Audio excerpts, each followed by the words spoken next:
Ya pemirsa, balik lagi di PTV Show, ngobrol sering tapi nggak bikin boring. Pemirsa, masih bareng sama Irma dan juga Ali. Kita masih ngobrol tentang bagaimana kemudian seorang Ali yang memulai semuanya dari nol gitu ya, datang ke Istanbul sendiri, terus kemudian harus survive, meskipun tetap diberikan penanaman keyakinan oleh orang tua bahwasanya namanya bepergian dalam menuntut ilmu pasti nggak akan pernah sendiri, akan selalu ada Allah yang menolong. Nah, tapi kan kita juga perlu tahu dong upaya-upaya yang dilakukan begitu ya untuk bisa tetap survive. Ali, lanjutin ceritanya.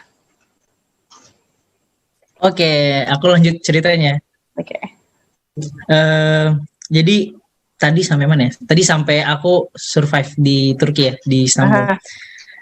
Nah, pas aku di Istanbul itu ya sampai aku pernah ngerasain seminggu makan nasi sama telur, terus itu nunggak uang uang sewa apartemen di pertengahan baru bayar, terus ya banyak lah, kalau duka-dukanya banyak sih.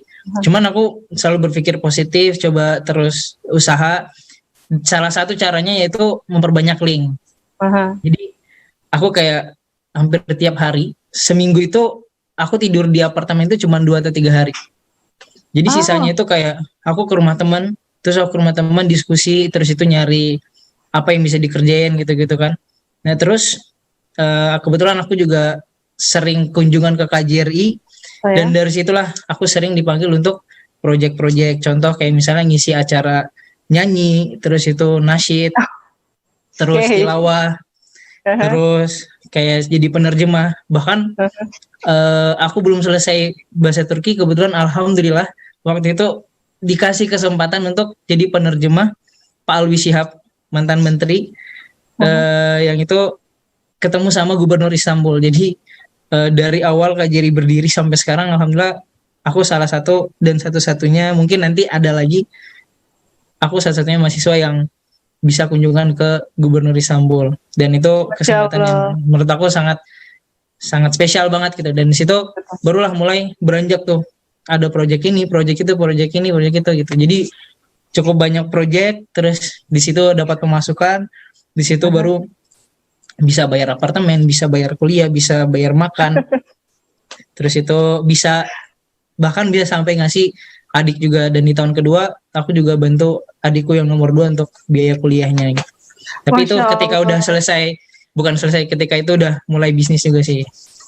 Oke, kamu mulai bisnis berarti ketika kamu ada di Turki, apa yang bisa dimulai? Kan kalau misalkan di Indonesia sendiri mungkin kan kita tahu ya lagi hitsnya nih bisnis kopi dan beberapa pokoknya di bidang food and beverage. Nah kalau di sana apa yang bisa dilakukan oleh para pemuda di Turki? Jadi aku sendiri tuh sempat bukan trauma sih, karena aku sempat diingetin kalau kamu di masa pendidikan, masa kuliah, terus kamu udah mulai bisnis terus dapat uang, itu akan menggoda kamu untuk nggak kuliah.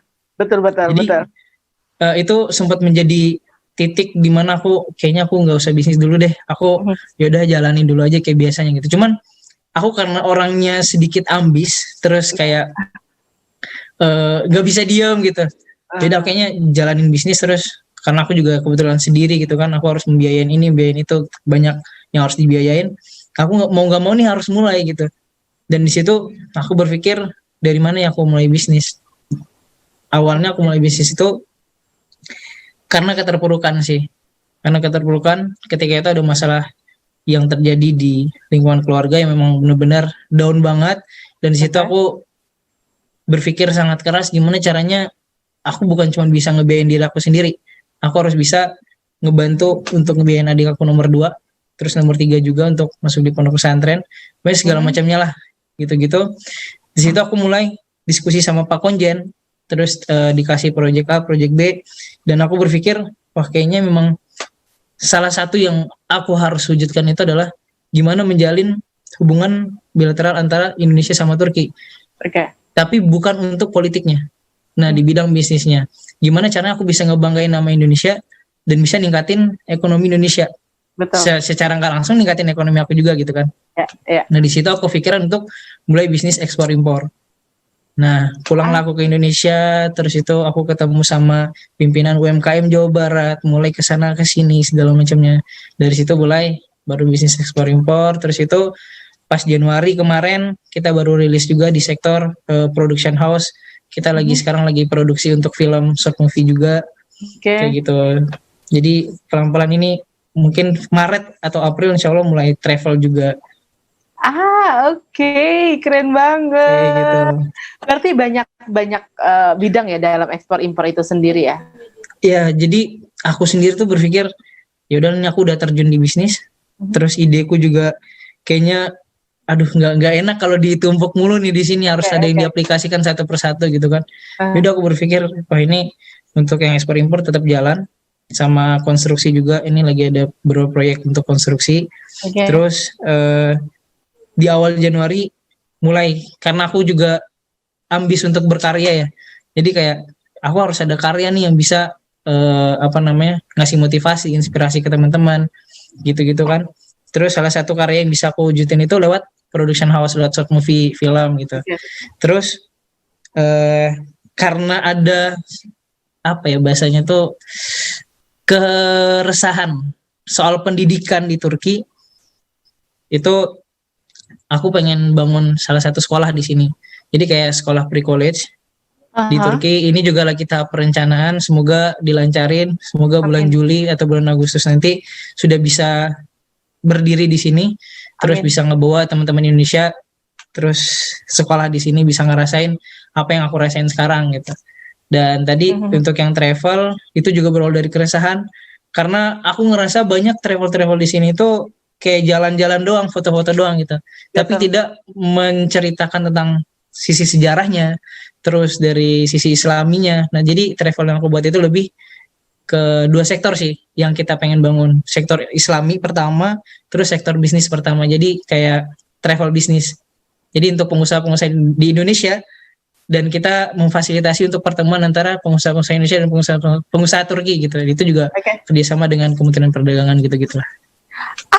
Oke, nampaknya aku akan menjadi member pertama yang akan ikut di travelnya ya. Nanti pemirsa, semoga nanti ada kesempatan Televisi Muhammadiyah bisa meliput bagaimana kegiatan kalau ikut di travelnya yang dibuat oleh Ali nih, pemuda Indonesia yang ada di Turki. Amin ya.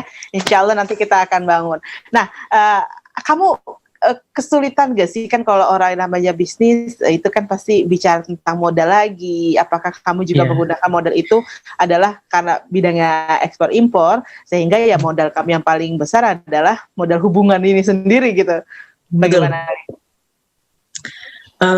Kalau untuk karena aku mulai di ekspor impor di awal, jadi memang benar-benar menjaga kepercayaan dan membangun link. Jadi membangun relasi itu aku hampir setiap minggu sih aku keluar kota gitu. Jadi kayak seminggu keluar kota ini ketemu sama orang ini gitu.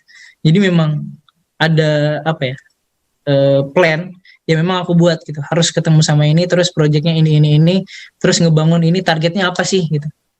Nah makanya nanti pulang ke Indonesia bulan Februari ini kalau dilancarin, itu juga sebenarnya hubungannya untuk yang di proyek-proyek aku juga gitu. Jadi kalau untuk aku sendiri, keingat katanya Bob Sadino gitu. Jadi gak usah tunggu modal baru mulai usaha. Jadi usaha walaupun gak ada modal. Karena usaha itu juga kalau kita usaha ya kita bakal dapat modal juga gitu. Modalnya kan gak cuma uang, modal relasi, modal link gitu-gitu kan. Jadi itu yang aku terapin juga apa yang dikatakan sama Babe Bob Sadino gitu. Oke. Nah tapi kalau untuk di ekspor impornya sendiri, kamu bidangnya apa nih? Produknya berupa apa nih? Sejauh di ekspor impor kita sejauh ini mainnya di rempah-rempah, karena aku sendiri juga kebetulan di Jambi itu kita main di produksi kopra kelapa. Nah di situ juga aku pengen ningkatin atau kalau ngenalin itu hampir semua negara juga udah tahu Indonesia itu terkenal sama rempah-rempahnya udah dari zaman dulu kan. Nah cuman di sini aku pengen berupaya juga, pengen ikut andil juga gitu untuk memperkenalkan rempah-rempah kita di kancah dunia, khususnya di Turki sendiri gitu.